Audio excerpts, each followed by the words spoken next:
公式の発表だけでは何か大事なことを見落としているんじゃないか。そんな素朴な疑問から日本ではちょっと前代未聞の市民によるデータ分析プロジェクトが始まったんです。今回は彼らが自分たちの手で集めたなんと2100万件以上もの記録、そこから浮かび上がってきたかなり衝撃的な主張についてその核心に迫っていこうと思います。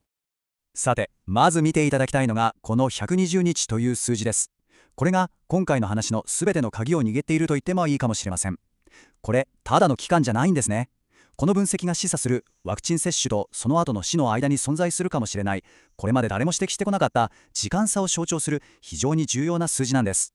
ということは、つまりこういう問いが生まれるわけです。mRNA ワクチンを打つことと、その後に亡くなることの間にこれまで隠されてきた時間差のあるつながりがあるんじゃないかと。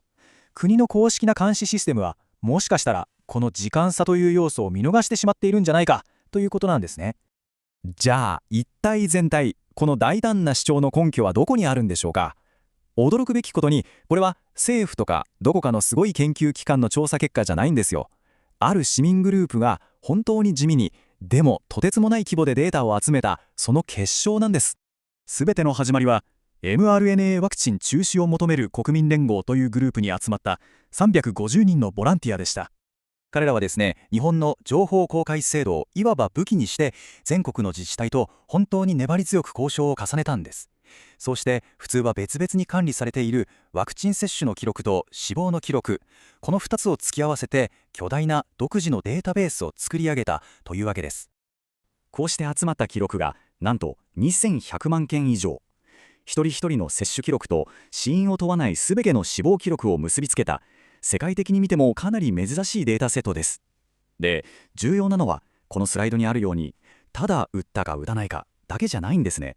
いつどの会社のどのロット番号のワクチンを打ったのか、そしてどの年代の人がその後どうなったのか、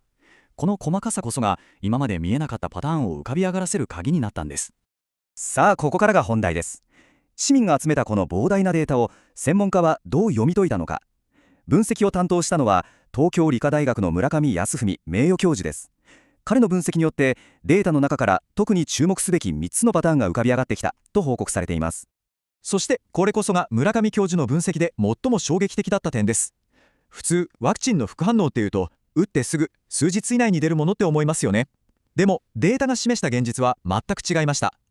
接種した人たちの死亡率が最も高くなるピークは直後じゃなくて、接種してから3ヶ月から4ヶ月後、つまり90日から120日後というかなり時間が経ってから現れていたんです。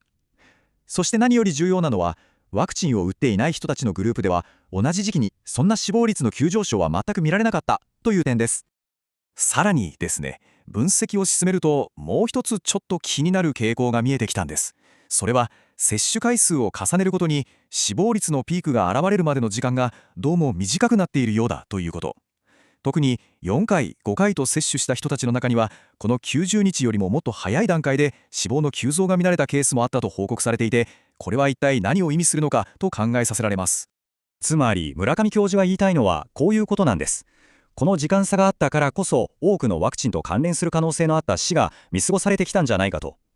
もし国や医者が接種後せいぜい数週間くらいしか因果関係を見ていなかったとしたら、この90日から120日後に起きていることは全部原因不明として処理されてしまっていたかもしれないというわけです。そうなると当然疑問が湧きますよね。じゃあもしこの遅れてやってくる死のピークが本当なら、一体体の中で何が起きてるのと。これについて村上教授はデータから考えられる2つの仮説を提唱しています。まず1つ目の仮説は免疫システムの暴走みたいなものです。ステップ1として、まずワクチンで作られたスパイクタンパク質が一時的に体の防御システム、つまり免疫の働きを抑え込んでしまう。でステップ2、しばらくしてスパイクタンパク質が減ってくると、今度は抑えられていた免疫が待ってましたとばかりにものすごい勢いで反撃を始める。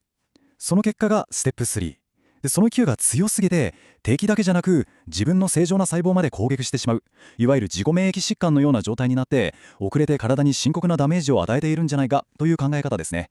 もう一つの考え方はもっと直接的です。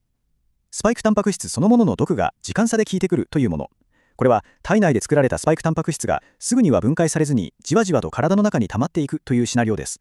そしてその蓄積された量がある危険なレベルに達した数ヶ月後に初めて毒として作用して血管とかいろんな臓器を傷つけ死に至らしめるんじゃないかという可能性です。では、この遅れてくる死のピークという発見が、これが社会全体にとって何を意味するのか。この市民グループは自分たちの分析結果が今世界中で大きな謎とされている超過死亡の問題を解く鍵になるかもしれないと主張しているんです。超過死亡っていうのは、例年のデータから予測される死者数を実際にどれだけ上回ったかという数字のことです。彼らが参考にした資料の中には、アメリカのデータを日本の人口に換算して計算したものがあります。あくまでこれは一つの試算ですけども、そこではワクチン接種後に約61万人が亡くなった可能性があるとされているんですね。そして彼らが指摘するのは、この数字が偶然にも日本で報告されている超過死亡の数とかなり近いじゃないかということなんです。もしかしたらこの原因不明とされてきた超過死亡の多くは、自分たちが発見した120日後の死のピークで説明がつくのではないかと、そう彼らは考えているわけです。つまりこの市民分析が突きつけている一番根本的な問題点はこれなんです。もし本当に死亡リスクのピークが接種から数ヶ月後に来ているのだとしたら、接種直後の副反応をチェックするために作られている今の国の安全確認システムでは、その最も重大なリスクを全く捉えられていない、いわばザルの状態になっているんじゃないかということなんですね。この市民グループは自分たちが作り上げたデータベースを誰でも見られるように公開して、政府に対してワクチンの政策をもう一度見直してほしいと強く求めています。この一連の動きは私たちに最後のでもすごく重要な問いを投げかけています。